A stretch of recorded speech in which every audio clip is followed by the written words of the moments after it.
رسول اللہ صلی اللہ علیہ وآلہ وسلم کا فرمان ہے، صحیح الجامع کی روایت ہے 759، رمضان کی جب پہلی رات ہوتی ہے صفدت الشیاطین، شیطانوں کو جکڑ دیا جاتا ہے، ومرضت الجن، اور سرکش جنوں کو بھی جکڑ دیا جاتا ہے، وغلقت ابواب النار، جہنم کے دروازوں کو بند کر دیا جاتا ہے، فلم یفتح منها باب، کوئی بھی دروازہ کھلا نہیں ہوتا، وفتحت ابواب الجنہ فلم یغلق منها باب، جنت کے سارے دروازے کھول دیے جاتے ہیں، کوئی دروازہ بند نہیں ہوتا، وینادی مناد، اور ایک آواز لگانے والا فرشتہ آواز لگاتا ہے، یا باغی الخیر اقبل ویا باغی الشر اقصر،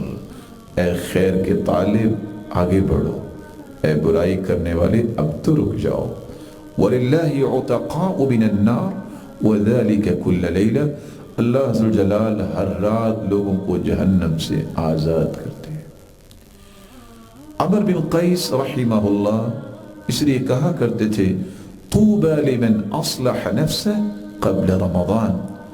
خوش نصیبی اور سعادت مندی ہے اس انسان کے لیے جو رمضان سے پہلے پہلے اپنے نفس کی اصلاح کر لیتا ہے، تاکہ رمضان المبارک کے ثمرات کو سمیٹ سکیں اور اس کے اندر جو نعمتیں ہیں ان کو اکٹھا کر سکیں۔